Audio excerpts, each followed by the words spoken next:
First on Fox, while many people spent Sunday looking for shade or staying inside, thousands of sports fans across the St. Louis area headed straight into the heat. The fans I spoke with in Ballpark Village said a little sweat wasn't enough to keep them from cheering on their favorite team. Prayer was the purpose and healing was the goal as residents gathered around the Ferguson Police Department parking lot today. A years-long retail theft scheme unraveled when an undercover Chesterfield police officer posing as a buyer exposed a Ferguson woman selling stolen goods on Facebook. Valentine's Day is just 1 week away and floral businesses have been prepping for weeks to meet the high demand of the season. A traffic stop in Fairmont City, Illinois turned into a chase across state lines. In the spring of 2025, uncertainty surrounded St. Louis County's takeover of the Olivet shelter from APA. More than 600 emergency calls flooded the St. Louis Fire Department this 4th of July, and one of those fires destroyed a family's garage and everything inside of it. The Urban League's Back to School Expo returned today in drive-through form.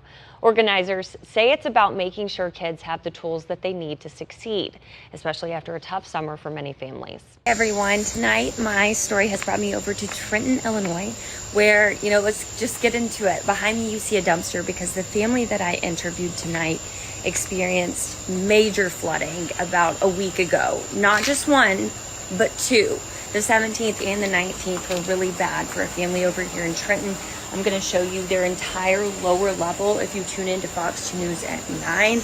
Here are just a few of the photographs that, they're all stuck together and water damaged. This family has lost so much. The owner told me over $100,000 in damage. So, like I said, tune into Fox 2 News at 9 for their story, as well as Fox 2 News at 10. We're going to talk to the mayor right after I go live at 9, so make sure to tune in for what he has to say as well.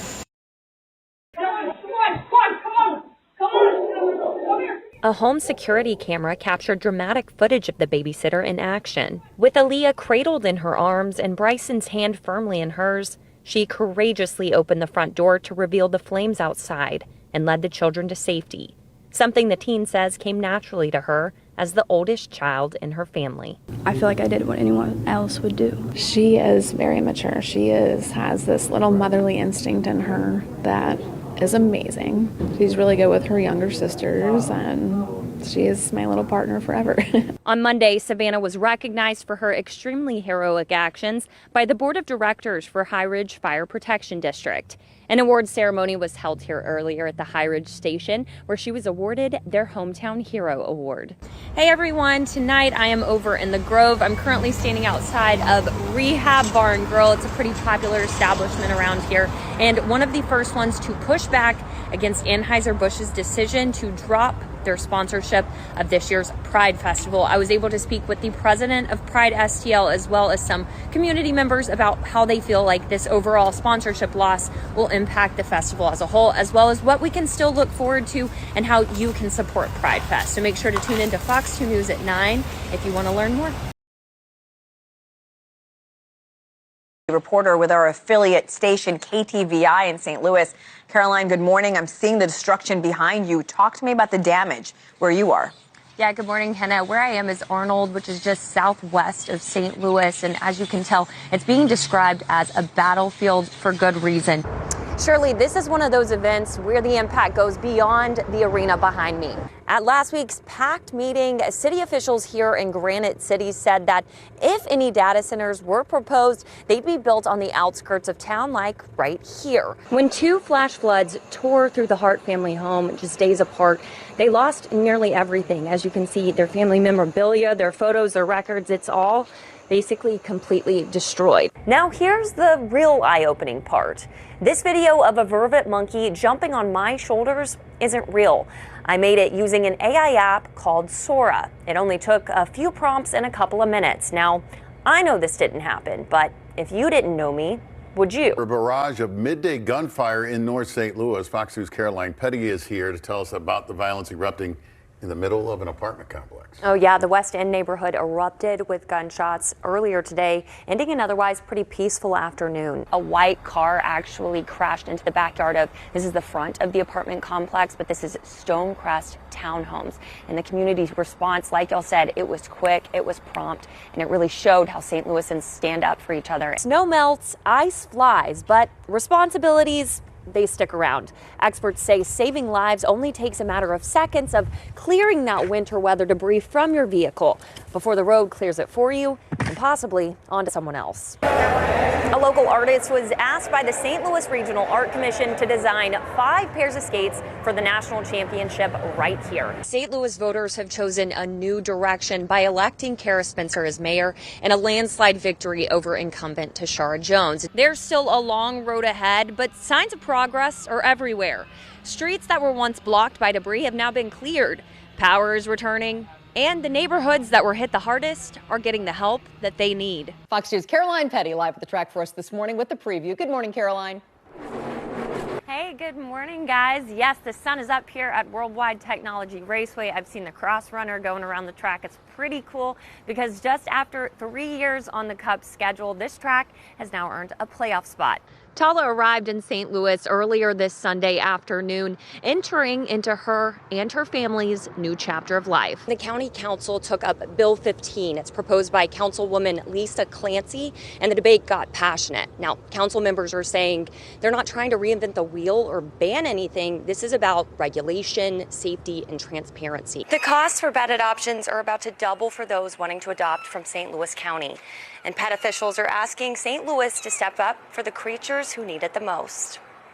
Sherry, the owner of this property, she's in pretty high spirits despite her home being completely destroyed. She says that she was not expecting this at all. She lives in the valley for a reason. A Rehab Bar and Grill, which you can see behind me, has been a longtime partner with St. Louis Pride Fest and one of the first establishments to actually push back on Anheuser-Busch's decision to drop their sponsorship of this year's local Pride Fest. This field behind me will soon be covered completely with solar panels, and it's all to power this substation. But some of the original promises that the company made before this ground has even been broken, they're already supposedly breaking them. It's the kind of boldness you don't expect. And it turns out it's a lot like the skater who noticed it. Colleens will always be loyal to their regulars, but they're hoping this mini morsel makes a massive mark all across the map. The city of Arnold is in recovery mode after powerful storms left behind a path of destruction, displacing families and damaging homes.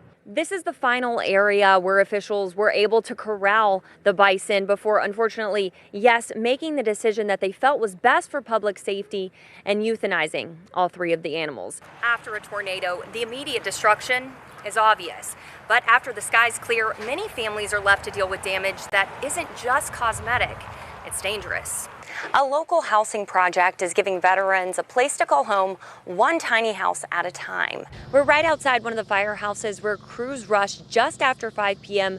to a crash on West Florissant and Thrush. There's been no long lines, no major backups, but travelers tell me this hasn't been the case for every airport that they went through to get here for the holidays. Yeah, the snow is definitely coming down out there, and Waterloo Fire Department was kind enough to open up their facility and show us some hospitality to keep us warm in the meantime. The May 16th tornado is still reshaping the district, with more than 2,000 students relocating and over a dozen campuses impacted, especially on the north side. Covenant House is stepping up, not only providing essential winter gear, but also offering hope and a sense of belonging to homeless and at-risk youth.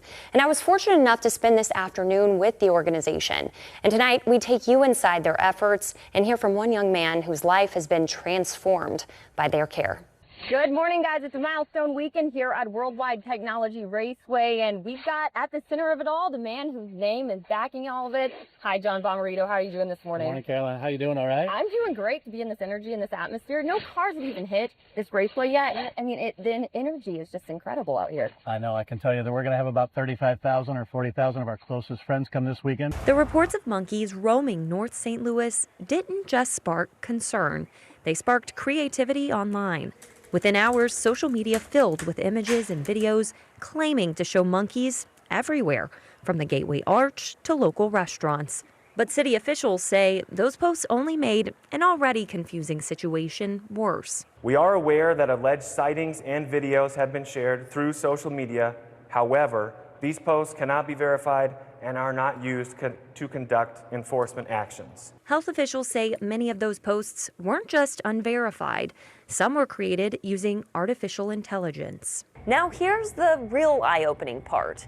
This video of a vervet monkey jumping on my shoulders isn't real.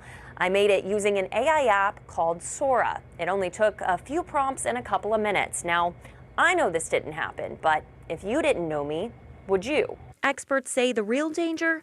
How fast AI technology has advanced and how believable it's become. It definitely is in the last year that there's been an explosion. I think a year ago, the image and the video generation models were still giving people an extra finger and they had crazy looking shadows, and that difference in the quality of those results and the believability of the AI generated images has changed so rapidly. It's the type of radical acceptance that society just hasn't had time to process. That's hard as a society to deal with things that change that quickly. Just humans can't deal with things that are changing that quickly. And while a fake monkey video might seem harmless and can be entertaining, experts warn the consequences can be serious. People need to find where the monkeys are. If everybody's generating pictures of the monkeys all over, then maybe city resources are going to be allocated poorly. The professor says the best defense is slowing down. Don't immediately believe or share what you see online. Question where it came from and consider whether it could have been altered.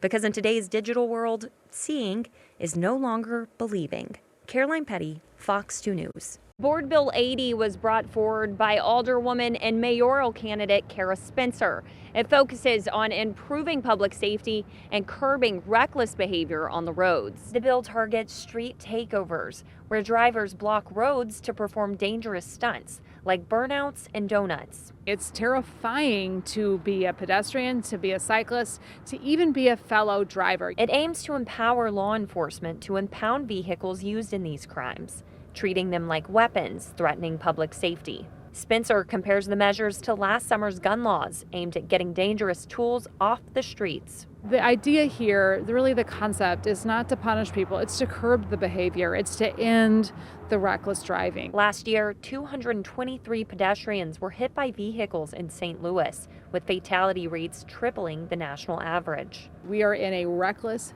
driving crisis, and issuing tickets, issuing fines, it's just not cutting it. As to me, when you're operating a vehicle as though it's a weapon, we need to put an end to it. Board Bill 80 is still under consideration and no decisions have been made as of Tuesday night. Reporting in downtown St. Louis, Caroline Pettey, Fox 2 News.